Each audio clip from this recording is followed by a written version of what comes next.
Yo, what is going on, guys? What is going on? It is your boy Persona of Gaming with Persona, host of When Persona Speaks podcast. And welcome to my channel for anybody that's new, any newcomers.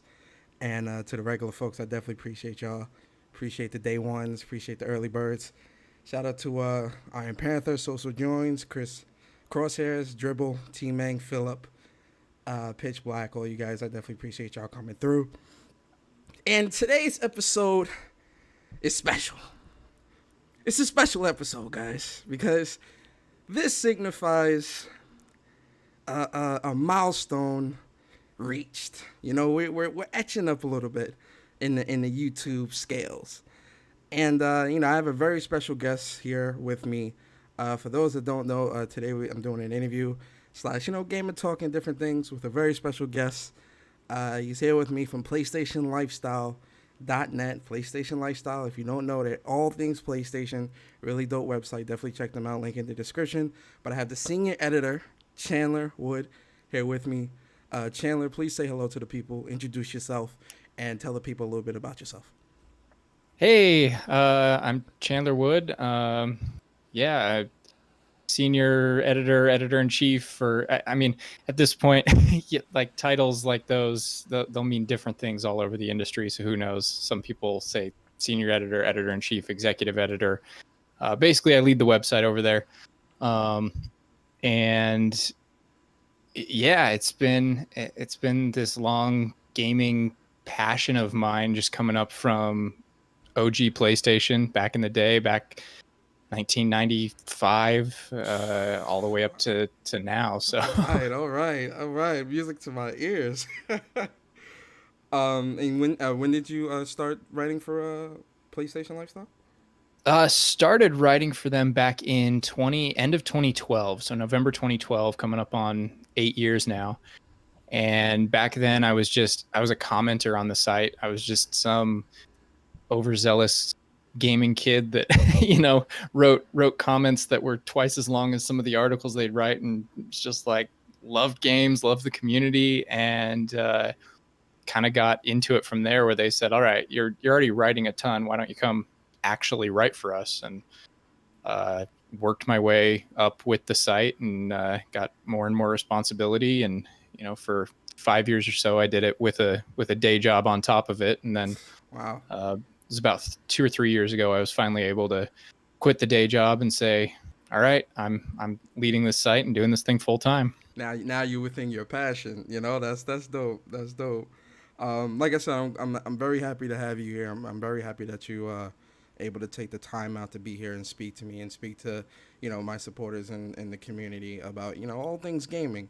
For those that don't know, Chandler, I met Chandler back in 2015 at PlayStation Experience. That was the very first experience. PlayStation was still learning, and I met him at the experience. We both were in line, looking at the 20th anniversary PlayStation 4. I had to get my hands on it. I think he was taking pictures of it, and we just, I recognized him from PlayStation Lifestyle. And then we just kind of talked. We just started talking. He was very approachable, talking all different things gaming, and it kind of just went on from there. But it definitely was definitely that experience in itself, in terms of PlayStation experience, was really dope. Like, what were your thoughts, from a journalistic perspective, with PlayStation experience, that being the very first experience? What were your thoughts on that? Because I think it was definitely things that could have been fixed, although it's their first time out, so you got to kind of cut them some slacks. But what was your experience? Sure. I mean, from a perspective of, it was their first time, it wasn't perfect, but from a perspective of covering it and the kind of the press side of things, I think they did an amazing job. Even that first year, it was just so awesome. A lot of events have tried to do the consumer and press thing, namely E3, and have not done a great job at kind of combining those two things. And PlayStation did a really good job to where they made an awesome consumer event. And I mean, if anybody hasn't been to a PSX, I'm sorry that you haven't been to one so far, and hopefully Sony picks these things back up again, because they were amazing. Yeah. But from a press perspective too, I never felt pushed out or crowded out by the fact that this was a consumer event. I felt that I was still able to get, because there are certain things that we need from the press side. I don't want to act like all high and mighty or anything as like press and getting access and stuff, but there are certain things for doing our job that we do need, certain channels of access and stuff. And they did a really good job at facilitating that, while also making it just an amazing consumer event overall, and giving regular consumers access to all of these developers and these games and everything too. Mm-hmm. Have you gone to E3? Any E3s at all? Yeah, I've been to basically every one since 2013. Nice. So you can definitely answer this quick. I've gone to the PSXs, but I've never gone to E3s. In terms of E3 and PSX, do you feel like once PSX kind of hit the scene, did E3 kind of seem, I don't want to say pointless, but could you see that there were flaws in E3 that they could take a torch from PlayStation, like, yo, this is how you should do things? Or do you feel them introducing the public and getting the public more involved diminished the experience for you? In terms of E3, yeah, getting the public involved in that, I think started to diminish the experience, mostly because the whole thing was designed in the first place as an industry trade show. Mm-hmm. It was a place for the industry to come together, to meet, to have meetings, it was an exciting time for games too, overall. But it was really designed as this ability for those in media and those in, with different developers and publishers and accessory manufacturers and first party, third party, all these things to kind of come together and really have this opportunity to meet up, to show off what they're doing, to come together in a way that they aren't able to at a lot of other events, such as PAX or something like that. That's very consumer focused. Yeah. So starting to bring in more of the consumer side of things, I think that was around the same time when you just saw a lot of developers and publishers starting to realize that they could do their own things, that they didn't need to actually be there. Mm. So even EA Play, from an outside perspective looking in, it looks like EA Play is part of E3. It looks like it's part of that whole big week and everything, but it's actually not. They're not with E3. They happen at that same week. They happen in the same kind of area, but they pulled out from the actual E3 event that the ESA is doing. Or I guess isn't really doing anymore, but we'll see what happens next year. So I'm curious too, because and we're gonna touch on like the gaming stuff as well. But I'm curious with seeing how Jeff Keighley has kind of took up the mantle with Summer Game Fest, right? And for a while now, and myself included, I've been saying that E3 there is really is, and I love E3. E3 is the gamers' Christmas, right? But then when you look at what PlayStation is doing, when you look at what Nintendo has done, when you look at even Xbox, even though Xbox is kind of sort of a part of E3, they don't do it within the E3 hall. They do it at the Xbox, the Microsoft Theater and things like that. Seeing how Jeff Keighley has ushered in a online only E3, so to speak, do you see E3 coming back? One, and two, if it does come back, do you see companies gravitating back towards that type of model with seeing how successful or seeing how easily it is to implement things with the Summer Game Fest? I mean, yeah, I think I think you hit the nail on the head with that. It's gonna have, I think they're gonna try. ESA is gonna try and do something for 2021. I don't think it will fully coalesce, and if something does come together, it's going to be a fragment of its original self. Because already, the last 2 years, well, I guess last year and then this year, if they would have had it, Sony wasn't going to be there anyway. They just said, no, this isn't the show for us. This isn't where we want to show off our stuff. Like you said, Microsoft was doing its own thing in the Microsoft Theater, which is, it was adjacent to E3, but technically it's still separate from the ESA and E3. They figured, all right, we don't need to pay these massive booth fees to have all this stuff here. You started to see the same thing with Activision was pulling a lot of its big stuff off the show floor and having a lot of, they just rent out a meeting room or something because they wanted E3 again to be kind of that.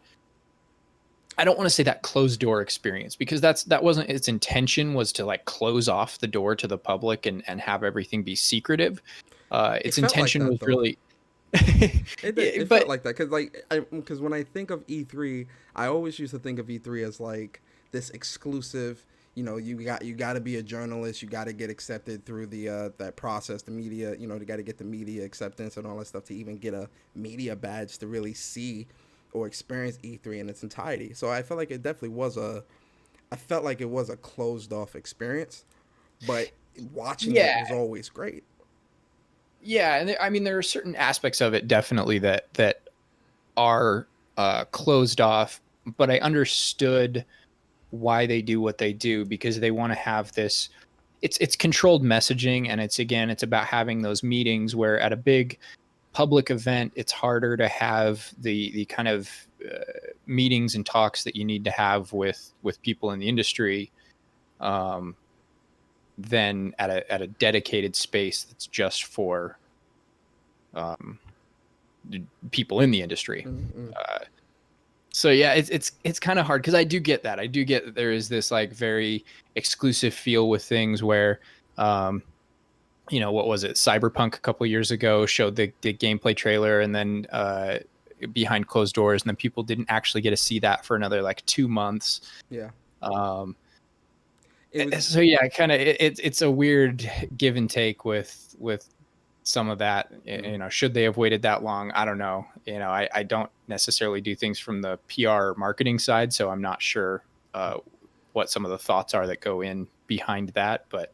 Well, do you feel like sometimes the messaging behind some of these companies when it comes to E3 or even like just I wouldn't even say just E3, I wouldn't limit it to that. I would just say events in general where sometimes the messaging can kind of fall off because you show us a trailer, right? So let's use Cyberpunk for an example. Cyberpunk, they showed us a trailer, right? The trailer has everyone excited. Then you hear, oh well, here's 45 minutes of gameplay that only people here can see, right? And it's like, do you feel like that kind of throws off the excitement for a gamer? To be like, oh, I can't wait to see this. I want to see gameplay. Because one of the big things now is, gameplay is what's most important. We see these trailers. The trailers are great, but oftentimes we still are left wondering. I wonder what the actual product would look like, because oftentimes gamers, a lot of us have been burned by, this trailer looks great. Let me invest in the product, and then the product isn't living up to the hype of the trailer. So do you think that messaging kind of throws it off when they kind of keep things real closed off like that? Yeah, I mean it's a vestige of the old days of it not being easy to get out this information to people. And I think what we're seeing is the advent of, the internet, the advent of even Twitter, like people just directly following these game companies on Twitter. Mm-hmm. It's a really old design to show something to a gaming blog or magazine or whatever that's then going to be printed a few weeks later, because it's not easily possible to present that gameplay experience to the general public. But as it becomes easier and easier to present those things to the general public, the question then becomes, okay, what is the value of showing those things to a select group behind closed doors? And Mm-hmm. I mean, I see a certain value in it in terms of kind of a targeted and pinpoint messaging, because if you just blast something out there, all of a sudden the conversation about it is all over the place. Yeah. And you have just this wide, broad conversation. Even looking at some of the conversation and stuff that happened out of the like PS5 reveal, and some of those trailers that you were seeing, the Spider-Man Miles Morales confusion. Oh, we're gonna talk is about it Oh boy, Yeah. I can't wait to get your thoughts on we that. we can get into that a little more, but yeah, stuff like that where, okay, Well, if does it become a tick for tat thing then? Like, so again, let's use Cyberpunk, right? Your job as a gaming journalist is to convey whatever information isn't presented right away to us, so that you get the traffic that builds hype for the game, gets more people excited, it can reach more people, right? uh if it is just blasted out there, does it then become of, should gaming journalists get exclusive, I don't want to say exclusive rights, but should gaming journalists get or gaming media get an exclusive to this information? the benefit that I see from it personally is that I then have the opportunity to ask questions and make clarifications. Mm-hmm. So if a trailer is just a segment of gameplay, 45 minutes of gameplay is just kind of blasted out there to everybody, then suddenly you have people asking these questions, you have people clipping individual little clips from it, you have people noticing all these little different things, and maybe skewing the narrative in a certain way that is not exactly what the marketing team wants to communicate about the game at that individual time. Mm-hmm. Whereas, if I'm in a behind closed doors session with the devs kind of going over everything with me, and they're walking us through the gameplay while they play it, then we kind of have the opportunity as we're playing to, hand raise and, oh, what was that? I noticed this over here. What's that? Oh, we're not talking about that yet. Or, oh yeah, I can clarify that's this, that, or the other. Mm-hmm. And so I think that's the benefit, and that is the, because I mean, honestly, just going on a little bit of a tangent here, I've really questioned that with gaming journalism and tons of these small sites and these small creators and people like me that are just kind of like taking the news and putting it out there, going, what's the point of me gathering all this stuff if CD Projekt Red and Insomniac and all these companies can just put their stuff out on Twitter? What is my role in this? What is my purpose? And what I keep coming back to is that I'm the conduit between kind of the gaming public and the publishers, developers, and I have that opportunity to ask for those clarifications and ask those questions and kind of tailor the message. And I don't want to say that I'm just their mouthpiece or anything, because there is a certain aspect of where we need to be critical, but it also allows us to have those clarifications where just kind of a marketing blast isn't going to do the same thing. Mm-hmm. Do you think that with speaking to developers, right, that sometimes tough questions aren't asked enough when it comes to specific things? So, for example, you know, the big focus now is, especially moving into next gen, we've got, frame rates and graphics, yada, yada, yada, all these different things. But the tough questions, like, what is the, what is the purpose of this game? Like, the important questions of like why. So, for example, if a game had microtransactions or something like that, or something that the community is very vocal about not liking, right? And they say that it's in there, right? would would it are those tough questions asked, like why put this in there if this is something that the community is very vocal about not liking, right? Are those questions asked? Um, Sometimes. I mean, I will admit that I've been as guilty as anybody of just getting hyped for something and just asking kind of the hype questions, because you do also kind of learn where PR will and won't allow them to answer questions for you. Mm-hmm. So it becomes a game of kind of navigating the system a little bit, and learning how to ask the questions in a creative way to where you are coming up with new information, you are getting reveals and things that are actually interesting from the developers that aren't just quotes from the press release, basically. Mm-hmm. But also not asking the really pointed, direct questions that you 99% know that PR is never going to let them answer. So that's, I would say, in terms of like my job and like what I'm doing, and when I'm talking to a developer or anything like that, Mm-hmm. that's one of the hardest things in my job is navigating that maze, I guess. But so I guess like being a because when I think of journalism, and I won't categorize it as gaming journalism, but when I think of journalism, you think of like like real, like CNN or stuff like that, where you have like people out in the world trying to gather the information and ask those tough questions because this is what the people want to know, type of thing. So in terms of like gaming journalism, right? Do you feel that game journalism is meant for put in place for the gamer, or is it put in place for the industry? Right. So like, the news is meant to keep us informed so that we know what's going on, right? Do you Yeah. think that gaming journalism is for the people, or is it for like the industry and bigging up the industry, big corporation, blah blah blah, things like that? Honestly, I'd have to say the second one.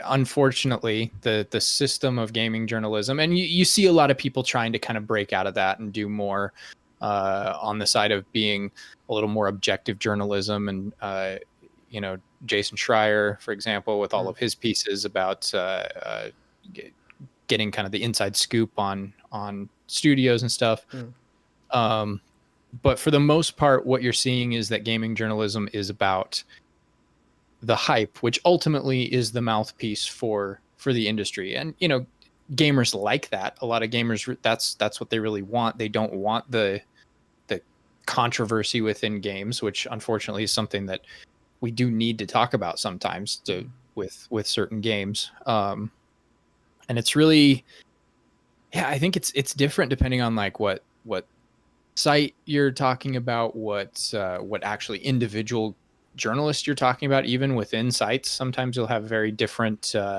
perspectives. You look at a site like IGN, and with all of their sponsorships and with all of their deals and stuff that they make with people, they have certain critical elements around gaming news. And but for a lot of it, they're a hype machine, they're a marketing machine for the games. mm. and that's what's interesting when you're talking about something like CNN going out there and reporting like what's happening in the world. Yeah. Um, Gaming journalism is reporting on an industry that is ultimately about selling products. Yeah. So reporting on what's happening in the world, that's the world in general. It's not necessarily about selling you something. Mm. Um, so it's and as part of my nearly 8 years doing this, again, that's been probably one of the toughest things for me is to kind of divorce that and figure out where my place is within this. What am I? Am I a hype person? Am I a mouthpiece? Am I part of the marketing machine, or am I the one who comes in and I'm critical of certain things? And I don't think I can honestly say that I've found a solid point to stick at yet, or a balance with all that yet. It's tough. Yeah, I mean, I definitely get that. I guess I don't want to say struggling within yourself, because you do come from both sides, right? You're in the industry, you're a gaming journalist, but you're also a gamer, right? So I guess, Yeah. where does when did you know that you were ready to be like, this is something that you wholeheartedly wanted to do? Like, was there like a specific game that you played, or was there like, a specific gaming moment, from an E3 that you might have been watching or something like that, that kind of just like pulled you in and was like, yo, this is, I want to be a part of this? So if I think back to kind of what keyed this all off for me, I mean, growing up, my whole life was all like, I want games to be my job. I want games to be my career. And, the typical parents were like, you can't make money doing game stuff. And I, look at my parents now and go, it's not much. It's Yeah, not yeah, much, but I make money doing game stuff now. yeah, So, yeah. uh, but the moment that I really remember, kind of vibing with, becoming a games journalist and really realizing that I wanted to write about games was I have my own little gaming blog, and I started it up. It was called what was the exact name of it? I think it was I Have More Trophies Than You. um, Started it up probably back in 2011, I want to say, something like that, right before the big PSN hack back then Yeah. that Oh took man. down the PSN. And Yeah. I remember I started that little gaming blog up because I just wanted to write about games, and I had just played this really cool game that I loved called Enslaved: Odyssey to the West. Okay. And it was this really, really cool game that I loved that nobody seemed to be talking about. It wasn't like this popular game, but I just thought it was awesome the way they did this. I can't even remember now specifically what it was about the game that just grabbed me. Mm. Um, it had Andy Serkis was played the voice of the lead character, and it was made by, I believe, Ninja Theory. Mm. And I just wanted to like get out there and put, on paper, I guess on screen, uh, this game and why I love this game. And so I started up that and I'd always been a trophy hunter since trophies came out, and so my That's wife very helped me. obvious. Yeah. That's level 52 trophy level. That's very Ooh. obvious. I got my God of War platinum, was my 200th platinum. Nice. The 2018 God of War? Yep. Nice, nice, nice. And Sony Santa Monica celebrated and sent me a bunch of goodies for getting that as 200. And Nice, nice. but yeah, that blog was really kind of the first thing that was like, I wasn't writing for anybody. I had, 3 people reading, and it was probably like my mom, my wife, and then my own view. Yeah, It was, yeah. it was barely anybody who was actually reading the site. So I wasn't writing for anybody. I was writing because I really wanted to write about games. I had a passion for this industry, not even the industry at that point, because I wasn't clear about the industry, but I had a passion for games, and I wanted to write about them.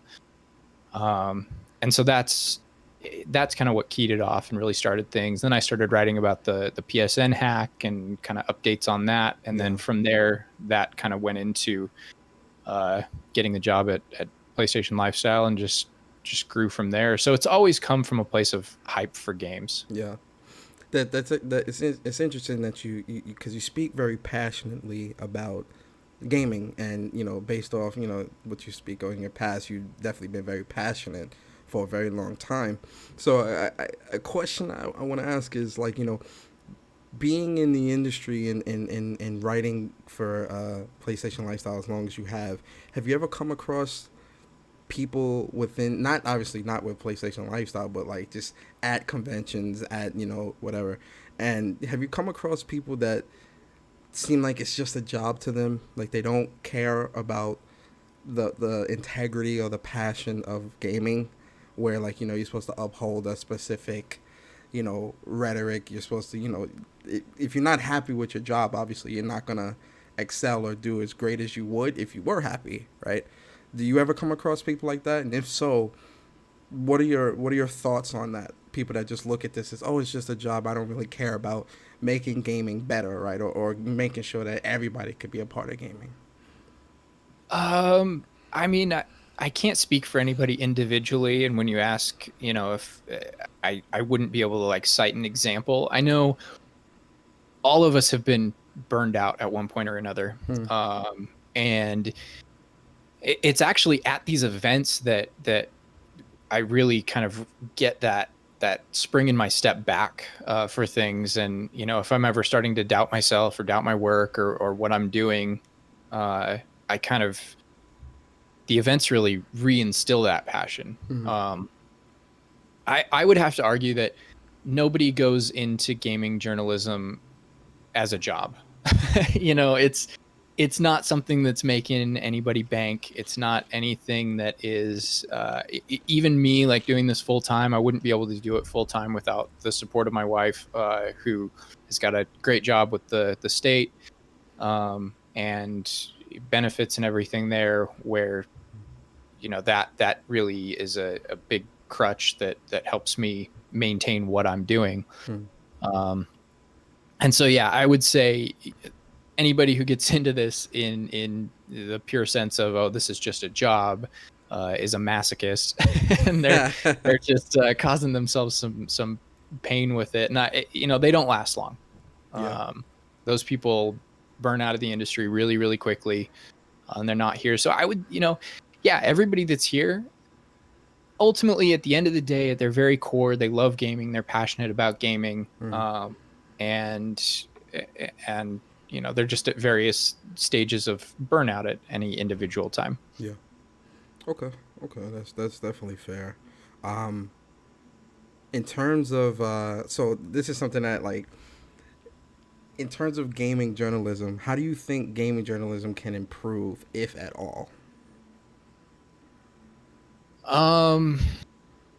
So I think kind of what I was talking about before, with finding that better balance between, knowing when it's okay to hype and knowing when it's okay to critique, and really stepping in and kind of questioning, not questioning PR, but maybe pushing back up against it a little bit. It's such an oversaturated field right now that some of the problems that you see is that the people who push back against PR and kind of being that marketing mouthpiece for certain games, they just don't get the access, and they don't get the ability to be as internal into the industry as they could be, if they were just kind of yes sir, no sir type of thing on requests from PR, and being that mouthpiece and just kind of regurgitating the news bits and the quotes from press releases and things like that. And so it's but at the same time, you want to be hyped, you want to be excited. Games are exciting, games are awesome, that's what we're here for. And so if your entire existence is just about criticizing games and finding the problems with games and finding the problems with gaming companies, if you look, you're going to find it. And if that's the 100% focus, then it feels like that whole goal is just to tear things down. So it's finding a balance between that. Yeah.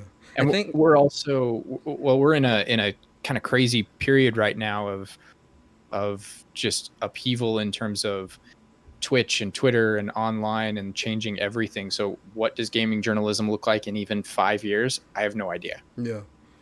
I think the reason why I ask that is because oftentimes we tend to see a lot of gaming sites. I mean, this happens with a lot of media sites, but I think our focus is gaming, where there are a lot of clickbait articles, or there's a lot of anger in a lot of the writing that we see, right? When it comes to oh, I'm not satisfied with this, I'm not satisfied with that. It's it seems like there's more complaining than progression going on, and there's more misleading and misinformation than there is informative.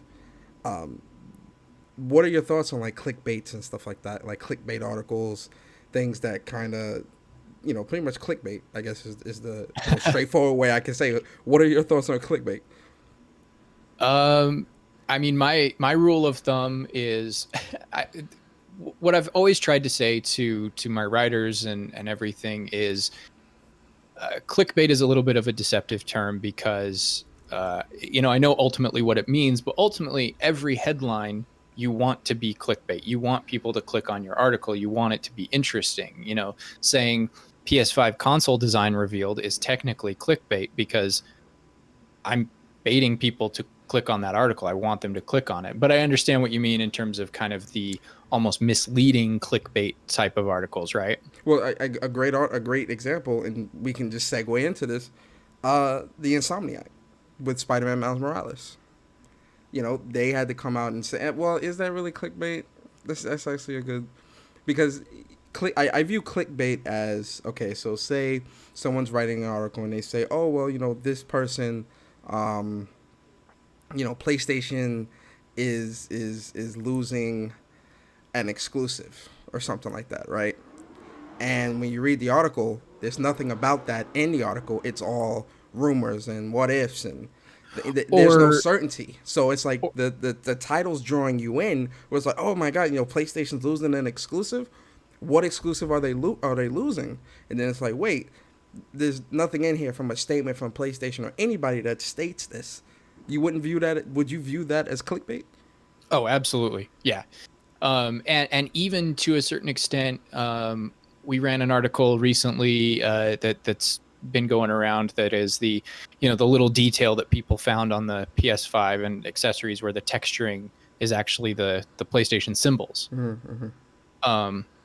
And I can't remember what exactly the headline was that we went with. Our weekend news writer ran it, and I'm pretty sure we had somewhere right in the headline, somebody notices PlayStation symbols make up the textures on whatever. But I've seen other sites run it that were like, oh, you'll never believe this interesting feature on the PlayStation 5.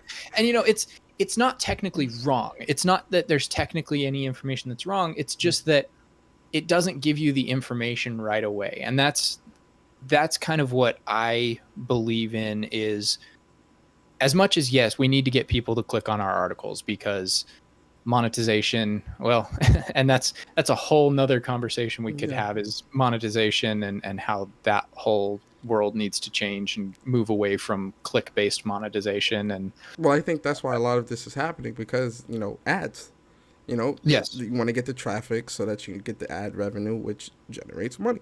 So I get that, but I think it comes to a point where it becomes excessive, because now it's like, where do I turn for the truth? Where do I turn for accuracy? Because oftentimes there's either clickbaits, outrage clicks, articles that kind of feed into the console war, but are still misleading. It may be a one-sided type of article that's written, and one of my pet peeves is misinformation.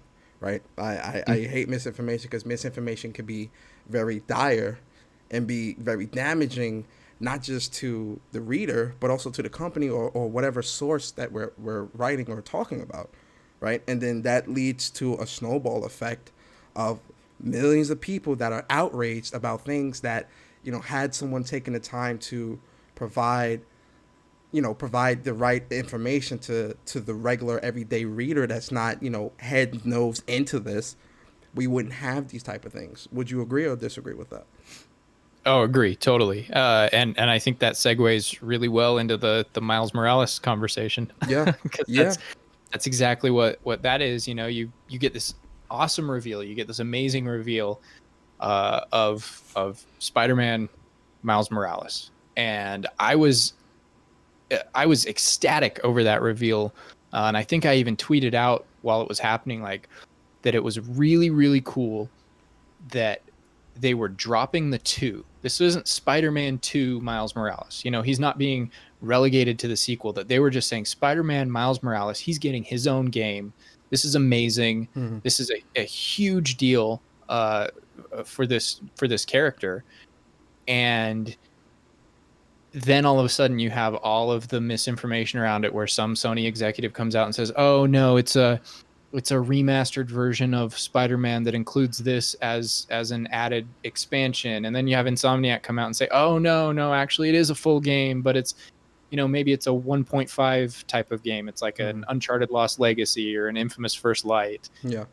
Kind of a smaller experience, and we'll talk more about it soon. And suddenly now you've soured that whole announcement because of the lack of clarity right out the door as to what it is. And I don't think that a lot of people would have had a problem with what it is, knowing what it is right out of the door. Mm-hmm. Well, I have to ask, did you think that was a sequel, or did you think that was an expansion? When I initially saw it, I full on thought this is Spider-Man 2. This is what they're doing for Spider-Man 2. That's awesome. Okay. I still think it's awesome. I think maybe Spider-Man 2 now has the chance to be kind of like a dual Peter Parker, Miles Morales sort of thing that follows up on this one. Maybe that's the direction that they're going with it. But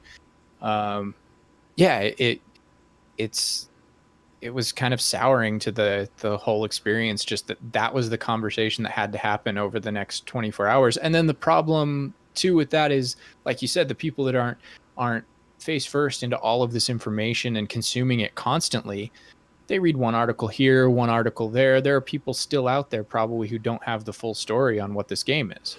Well, then I have to ask the question then, to the journalist, not you per se, but you obviously, you can answer within this, right?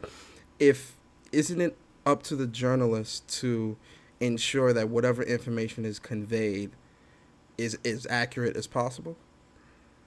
Absolutely. And if information isn't or if they're not 100%, or like, oh, let me get clarity to make sure, reach out to PlayStation or Insomniac and be like, hey, look, is this an expansion? Is this we didn't see a 2 at the end of Spider-Man. Is this a sequel? What is this?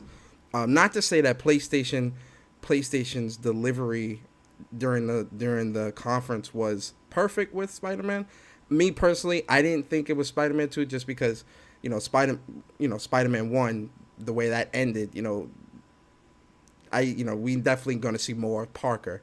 But Green Goblin, all that. Yeah. Yeah. We saw Green Goblin. We saw the symbiote, all that stuff. So I know that Parker is definitely going to be coming back. But I think with the I don't want to say misinformation, but with the way the articles are written, right, and the way people react to them, oftentimes, again, look at Insomniac. They were dealing with people hounding them and aggravating about something that really no one knew the right information until Insomniac clarified, look, this is a standalone game like Lost Legacy, like First Light, things like that. So, I mean, shouldn't the journalists ensure that all information they're putting into their articles are 100% correct? Yeah. And that's what's hard when doing kind of this rapid fire coverage of a gaming event like that, where we're just my team was all in a Slack chat, and we're just like firing out articles as quickly as we can, because it comes back to, again, it's on the clicks. And if we're sitting there waiting to make sure that we have the most accurate information, you miss out on a click. We miss out technically on those clicks, on that SEO, and potentially getting in on the ground floor of like announcing this game and stuff. So you guys are in like a really tight spot then. Yeah, which is again where I see the benefit in something like an E3 and a behind closed doors thing, because if this had been something that was shown behind closed doors, then before anybody's even publishing anything on it, before it's even out in the public, people have the opportunity to go, no, wait, can I ask a question about this? What exactly is this? What's going on here? Is this a 2? Is this kind of a 1.5 offshoot? Is it, and even ask additional questions that I still have about it at this point, where I want to ask, okay, is this a new map, or is it just being kind of a PS5 version of the existing map with new story layered on top of it? There's a lot of things that I would love to sit down with the developers and ask them about that game. That's just, not possible. One, not possible to do with a live stream like that. And then two, the amount of time that it would take to get back, going through Sony PR and then seeing if they'll even answer the questions and then getting those questions back to you. And at this point, we may not even have those answers back if we ever got them at all. Yeah, I mean, definitely. So it's kind of go back to something we were talking about earlier. So then ads and things like that really are, I don't want to say ruining gaming journalism, but it's crippling how accurate someone can be all the time because of having to generate those clicks and things like that to get traffic to the site. Yes. Yeah. My kind of knee-jerk answer to all of that, and something that I haven't done a lot to implement yet, but something that I really want to explore, is I think community-based revenue. Getting a good community behind you as an individual, or you as a site and an organization and a whatever, like for me it would be kind of my personal brand and then the PlayStation LifeStyle branding. And building a community behind that, where the community, you go with what the community wants. Does the community want that really fast, rapid fire news out the gate, or does the community want the slower, more methodical, making sure you're taking your time and getting the full information? And I've always been the type of person where if I'm going to wait a few hours and research something and make sure that I've got the full information and that my story is 400, 500 words complete information, as opposed to 150 words just blasting out, hey, this game's been announced, here it is. I'll wait and I'll make sure that the story feels complete. But again, it doesn't really jive with the whole click revenue market. It's interesting to hear your perspective from a gaming journalist side to reach my ears as a gamer, because oftentimes when we're on the outside looking in, we think one thing, we assume one thing when it's really another thing.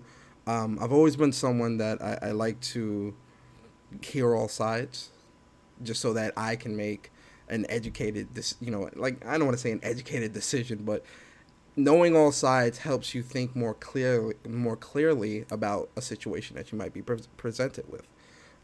In terms of gaming journalism, it seems like, and I'm not putting words in your mouth, but this is just off my observation.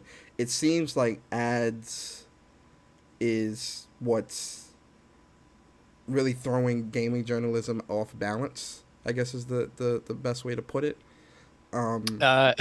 Ads are what is throwing journalism period off balance in the period. Exactly. Yes. I think that's what's throwing it off balance, but I think it hurts at both sides. I think this is a double-edged sword, just because when there's more information put out there, you lose the faith of the gamer, right?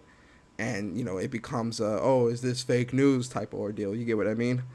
Yeah.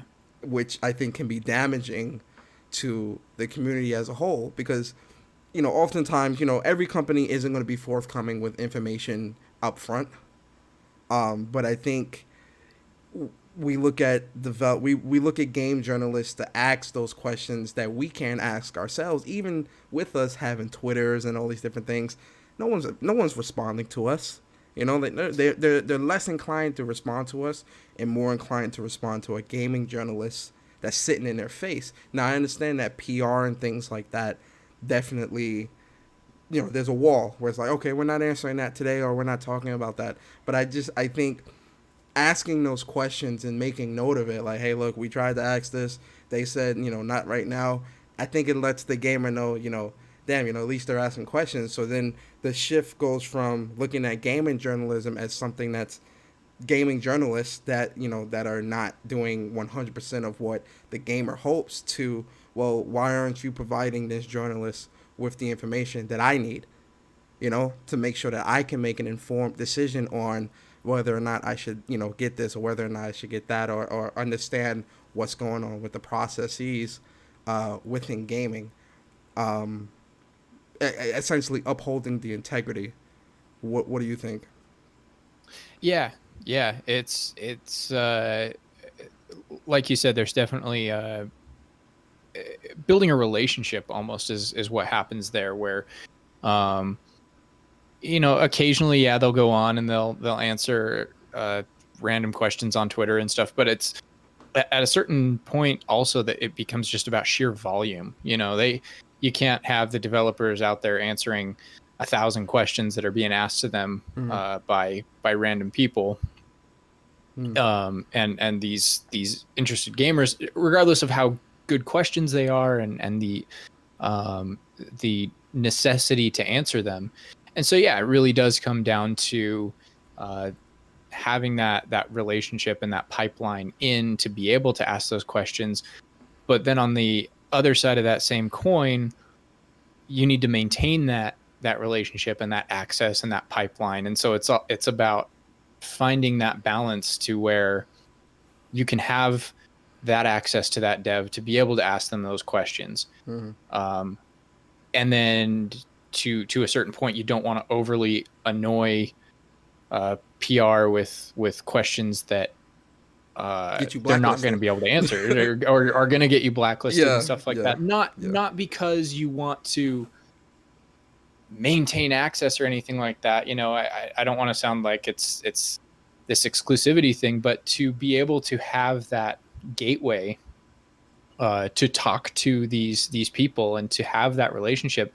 I want to maintain a good relationship with these people. Yes. And with certain PR groups and teams, like there's an understanding, like they know that we're not beholden to always give their games super positive review scores or anything like that. And the best PR people within the industry are understanding and maybe more importantly accepting of criticism. They embrace it because criticism helps them be better. That you actually bring up a question that I want to ask. Do you think that some gaming journalists, they kind of walk on pins and needles for certain games out of fear of being blacklisted by giving a game a bad score? I mean, because let's be real, Um, not every game is good. We all know that, right? Some games we yeah. know are great, right? So, for example, Last of Us 2, right? Playing Mm-hmm. you know, my ideology is, like, I can tell Last of Us 2 is going to be a good game to me because I'm looking at the track record, right? Let's look at the history of Naughty Dog, of like the products that they've put out, right? I've enjoyed 99% of their products, you know, from Crash Bandicoot on up to Last of Us 1, right? So with Last of Us 2, I have faith that the game is good. So regardless if the game was getting tens or not, which getting the tens, I'm not surprised. But do you think that, you know, because of the outlash of you know, the leaks, the whole things that was happening with the crunch and all these different things that kind of surrounded Naughty Dog and made them, you know, put them in this really negative light for quite a bit, the delays and things like that. Do you think that the scores given are warranted based, because you've played the game, correct? Yes. Yeah, I have. So do you think that the scores given are warranted, or do you think that it's pandering to save face? I think personally, I think they're absolutely warranted. I gave it a 10 out of 10, and I would again. I mean, The game's brilliant. That's I think it's well worth just experiencing, just as blind as you possibly can, just going into that with as little knowledge as you can, aside from the first game. It's absolutely fantastic. It's really unique the way they tell the story, and that's really all I'll talk in circles around that there, because I know you were mentioning you were excited for your collector's edition to come. And, oh yes. yeah, I already got the controller sitting right here waiting. I got the digital version preloaded. I'm ready to go, so I'm definitely ready. There you go. Yeah, so it's something where I am envious of you getting to have that first time experience with it. Okay. Because I would love to have that first time experience with it again. It's so good. And just really unique. But like you said, I guess your question was, are journalists walking on pins and needles around some of these things? Sometimes there definitely is an air of that, and I can't speak absolutely for everybody, but I know in my past, in the history of my reviewing games, there's definitely been some awkward moments where there's been maybe a PR person that I'm friendly with, and they give us a game, and I come out of it and I'm like, this game is terrible. Okay. But it's not this thing where you want to send them over like, hey buddy, here's your game's a 4 out of 10, sorry. But at the same time, if you're good enough friends with these people, and if they're doing their jobs right too, is the biggest thing, they're understanding and accepting of that, because what they're doing, their goal as a PR person should not be to make sure that bad games are getting good scores. It's to be that they are relating, I mean, literally it's in the name, it's public relations, that they are relating that game to the public and being able to take the perception of that game, critical or not, back to the developers and help them fix things, and then help the developers also communicate out kind of how they want to fix things, and make either a better game going forward or patch the issues or whatever the answer ultimately is. I hope, and answer, definitely be brutally honest with me, and if you can't answer this, that's fine. Although you and your site, you guys and girls, you do reviews and things like that. I've always been a firm believer that a review is great. As good or bad as a review is, I feel like it should never be the deciding factor for a gamer in terms of them buying a game. Like, if a game looks great to you, you should buy it, right? What is your thoughts on the gaming community now leaning so heavily on review scores that games just will tank because of that? Because I feel like reviews and review scores, they hold the power, they hold the keys to a lot of developers' success, because getting a high Metacritic score means, oh, we get a bonus. Getting a low Metacritic score means, well, let's look at this studio again and see what's going on. We might need to consolidate this, right? In that regard, it's heavy, but also with the gaming community, if a game gets a 70 or an 80, let's say an 80, that's looked at as bad. I mean, in the game, and I don't know how deep within, I don't know how deep within like the Twitter gaming community you're within, but review scores are so heavily relied upon now that someone won't even look at a game if it gets a bad score. And it might be a game that they love. There are plenty of games that I've bought that I love that don't have 90 and above review scores. So what is your thoughts on that? Like, do you feel like gamers should be using reviews as the end all be all to how they purchase their games? Not necessarily the end all be all. My recommendation would be find somebody that that you generally jive with, that like, wow, we have a lot of the same views, and the things that they give critical praise to, I typically like. The things that they don't like, I typically don't like. And maybe go off of that a little bit. Consider everybody's scores. Consider everybody's, and not just the scores. Actually, yeah, I do think scores are a really terrible thing, because boiling down, I wrote over 2,500 words on The Last of Us Part 2. Yeah. And then I can boil it down and say it's a 10 out of 10, but there are 2,500 words that precede that 10 out of 10 that explain my experience with the game. And that's what's more important, I think. Far more important than just the score. Because there are games that I would say are absolutely 10 out of 10 games that are not games that I necessarily enjoyed. And there are games that I would give a 6 out of 10 to that I thought are extremely fun and that I had a great time with. So, at the end of the day, the score thing, yeah, it gets leaned on way too heavily as this crutch of like what is quote unquote a good game. But the problem is that aggregate number is aggregating from different sites that have different score like scales and structures. One site's 9 may not be the same as another site's 9. It's different people and their different experiences with it, where if you were to do this Last of Us Part 2 review thing again, all over again, if it was done a year earlier or a year later, the world situation is different. The people actually reviewing it are different. You might come up with a whole gamut of different review scores. I still think it'd be generally overall high, but that was one of the most interesting things to me after publishing my review of The Last of Us Part 2 was going through and actually reading other people's reviews of it, because I got to see how different their experiences were with the game and their perceptions and what they came away with. Cause I'm just one guy, Yeah.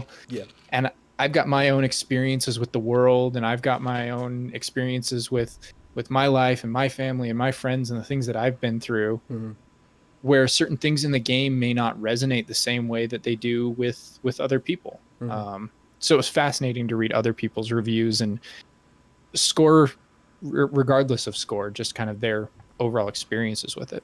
I think a good example of this, and I think you and I can find some real common ground here, is Destiny. Oh yeah. Oh yeah. Destiny is probably, I think, one of my top 5 best games of this generation, in my opinion. They've had a lot of mess ups and things like that, but Destiny 1, they were messing up bad. like the scores were 6s and 7s and 5s, and it got trashed a little bit. I still had some of the most fun in gaming in Destiny. Yeah, especially this generation. Like I've had some of my most fun in Destiny. Period. Like it's a great game. And I think that speaks to exactly what you said you had fun, and that's the problem. Is review scores aren't necessarily the fun factor. If you want my review score of a game, I'll give you my review score on any given game that I play. But if you want my fun factor score, that's going to be a lot of times, maybe a different score. Last of Us Part 2 isn't what I would necessarily call a quote unquote fun game. It's great. It's good. It's necessary. It's a good experience to kind of go through. But it's not in the same way of like just having fun playing Destiny. And yeah, like you said, Destiny it's been in some weird places, and it's let's talk about it. Let's talk about how Destiny 1, at the end of Rise of Iron, they were, I would arguably say, and you could disagree or agree, that Destiny 1 at the end of Rise of Iron was on top. Would you say from the beginning of Destiny 1 to the end, it was like a solid, like great game? Yeah. I think Destiny, by the end of Destiny 1, they had done a lot of really, really good things to fix it up. Obviously Taken King really just did a number for that game. Rise of Iron itself, I don't think was as good overall as Taken King, but it still was kind of riding the high from what Taken King was, and it was just a great experience. I enjoyed the medallions that you could use to like make you run faster and do all that other stuff. You get the power of the Yeah. Iron Lords and stuff. Now you go from D1 to D2 at the beginning, because one of the biggest complaints of D1 with the reviews was the story. And granted, the story, quote unquote, of Destiny 1 was not as good. But when you got to the end game, I felt like that was great. In Destiny 2, the story was phenomenal, but the end game was severely lacking at the launch of Destiny 2. Did you think the same way? Yeah, yeah. So it's kind of weird. I've been with PlayStation Lifestyle basically a little bit longer now than all of the Destiny releases. So I've covered everything Destiny from the alpha all the way to now. Um, and yeah, coming into Destiny 2, like when I reviewed Destiny 2, I loved it for the first 30 hours. The story was great. The whole fallen light and losing your light and defeating Gaul and all of that was awesome. And then yeah, the end game grind, just for somebody who had put something like 1,300 hours into Destiny Yeah, I 1 put over so many 3 years, hours. Put so many hours into that game, man. all of a sudden you get to the end of Destiny 2 and you're going, wait, how am I going to put hundreds if not thousands of hours into this game, because there's nothing here.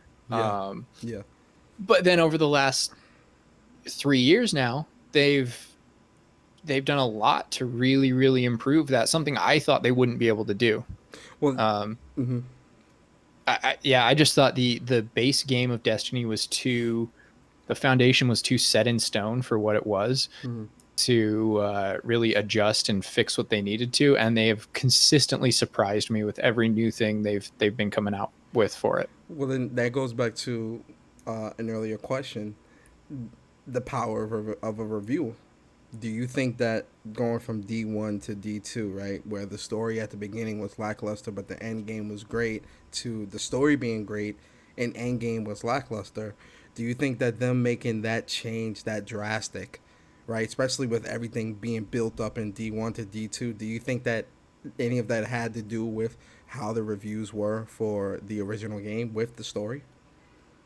Yeah, I think they wanted a better game on the surface and at the outset, which they got. Like I said, that first 30 hours was a really fun game. It had that classic Bungie shooting mechanics, which Bungie makes the best first person shooters hands down. Like Destiny to me is the pinnacle of first person shooter. I just wish it was 60 frames Well, for our console. I mean, mean, it will be next gen, but next gen, yeah. I mean, because I'm a big Call of Duty guy. I'm really, I love COD, like, to this day. Like, I've been playing COD since the beginning. And I love first person shooters. And Destiny, I liked Halo. Halo multiplayer was really great. But Destiny, just, I don't know, man. This game is, the multiplayer is just so great. Even at 30 frames, like, I love it so much. It frustrates me a little bit. Like, I hate shotguns. I hate the Fell Winters because that's what everybody's running around with right now. But I love the game as a whole, in terms of the multiplayer and the shooters. So I definitely agree. Yeah, and going off on a tangent a little bit, you're talking COD, and we go back to, I was never a Call of Duty guy.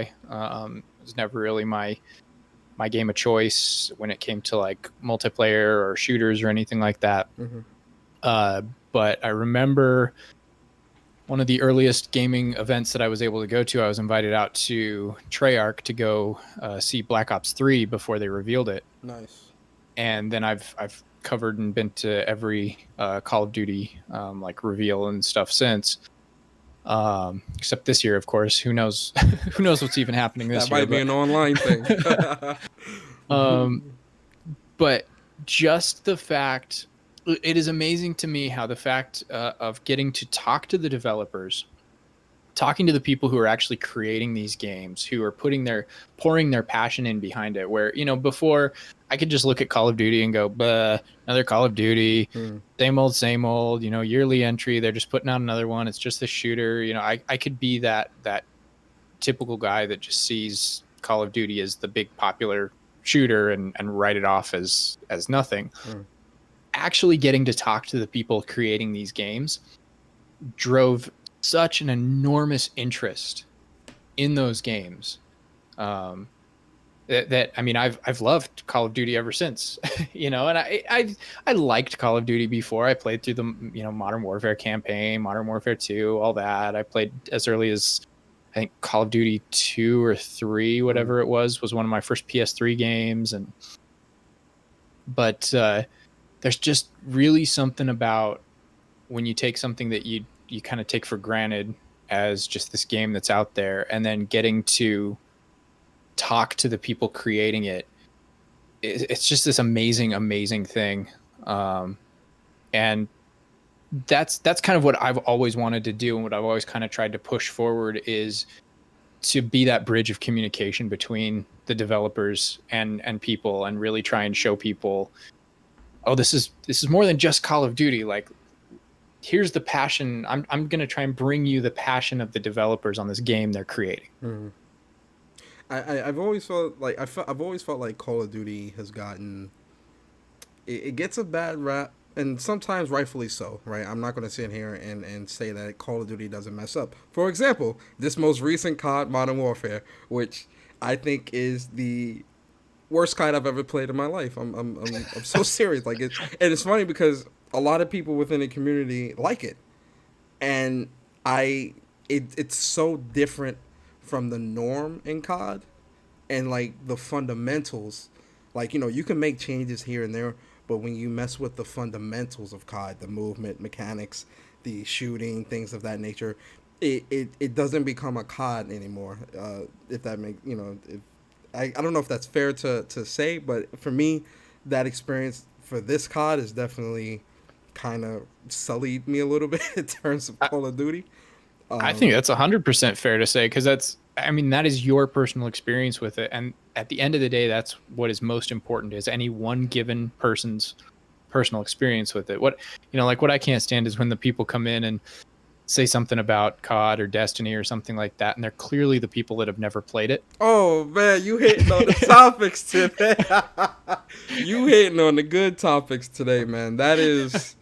Man, keep preaching. I ain't even gonna stop you. Go ahead, keep preaching. Like you and I, we can sit here and we can have a great debate about, because Warzone right now, I'm all in. Me and my wife, we're playing tons and tons of Warzone. Okay. I don't play much of the actual MW multiplayer itself, but Warzone is kind of the same mechanics and movement and gunplay and all that. Mm-hmm.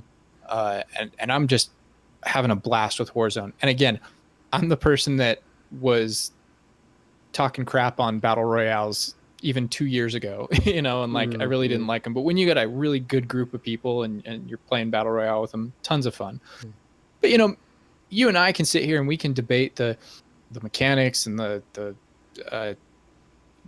worth of any given Call of Duty, having played them, and we're both technically right, and we can both have our own views, and people who are listening can then take that away and have extra knowledge on the game based on our individual experiences with it. But when you have that one guy that comes in and he's like, I haven't played a COD since Modern Warfare 2, and yeah, this is just another crappy COD this year, that's it. And you're like, okay, you saw a trailer, and then you saw some Twitter folks online complaining about the netcode, and you're judging your entire opinion off of that. Yo, man, you speaking my language right now, man. I mean, it's true though. I think one of the biggest issues that I have in terms of the gaming community now and where it's gone is, streaming and stuff like that. It's great, right? I'm glad that we have that, where more people can have I don't want to say access, but they can experience the game in a different manner. It's a different level. Like, there's levels to experience. Like, you're experiencing it by watching it, right? That's still considered an experience. But opinions don't outweigh experience. Me and you playing the game is different from somebody watching the game. And in the community now, there's a lot of, oh, well, I'm not playing this because this is trash. And it's like, so you've played the game already? No. So how do I know it's trash? They're either using reviews or they're using, oh, I watched the stream, so I know it's trash. And it's like, really?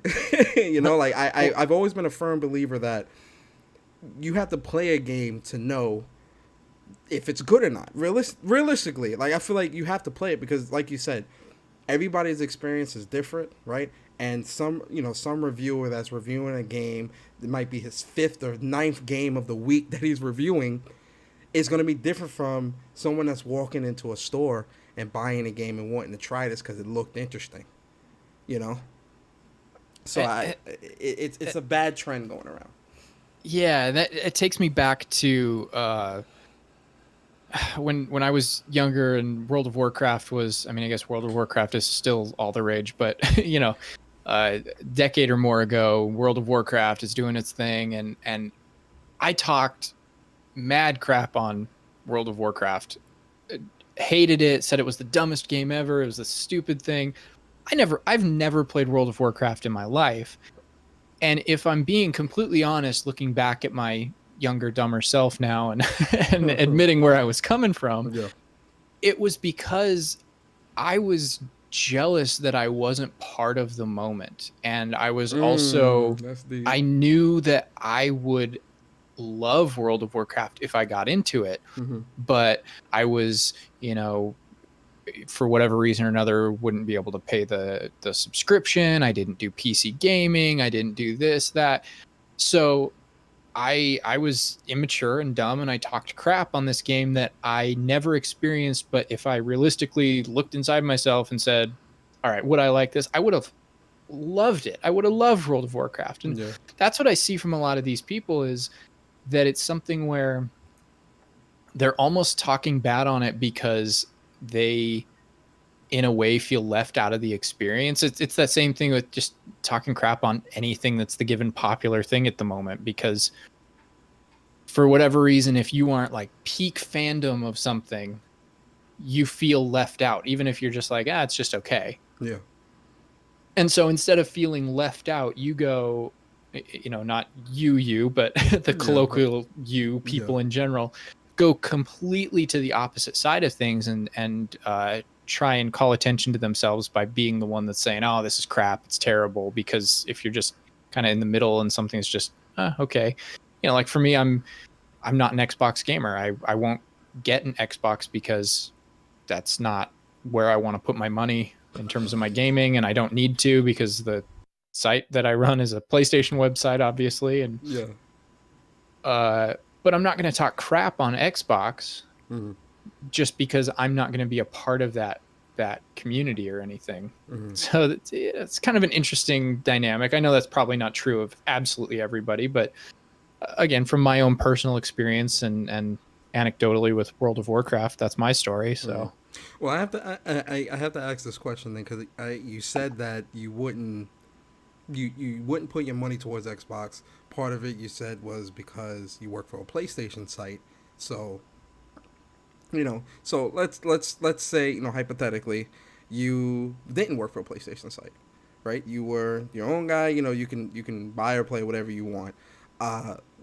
Do you see yourself buying an Xbox? No. I meant more on the fact, like, if I wrote for a just broad general gaming site, I would almost feel the need to have an Xbox as well, just for the coverage. Okay. But if I wasn't in gaming right now, if I was, whatever, still doing my old day job or something like that, and was not doing anything in gaming, I've always been the PlayStation guy. Even before I was writing for the PlayStation site at my jobs and stuff, I was always known as the PlayStation guy, and people would go to me for PlayStation news and what they needed to know. And because that's what I've always had, what I've always played since PS1.